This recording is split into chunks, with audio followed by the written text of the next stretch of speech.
ওঙ্কারশ্রী পেল পূর্ব মেদিনীপুর জেলার রামনগর থানা চন্দরপুর গ্রামের জমিদার বাড়ির দুর্গাপুজো। স্বাধীনতা আন্দোলনের সময় পূর্ব মেদিনীপুর জেলার রামনগরের চন্দনপুর জমিদার বাড়ি পুড়িয়ে দিয়েছিল ইংরেজরা।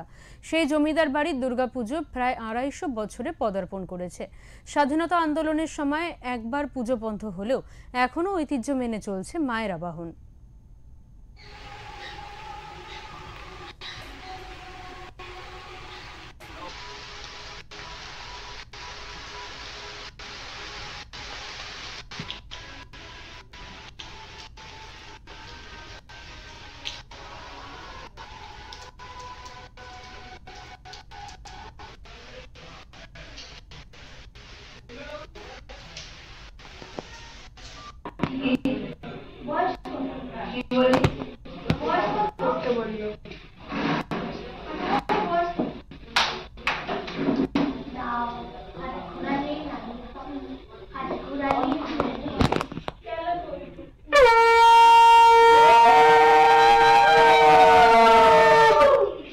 বিজয়া দশমীর প্রাক্কালে সবাইকে জানাই শুভ বিজয়ার প্রীতি, শুভেচ্ছা এবং অভিনন্দন।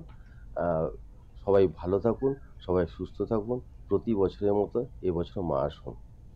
প্রতি বছরের মতো পুজোটা আবার চালু হোক এই কামনা করে এবারের বিজয়া দশমী উদযাপিত করছি।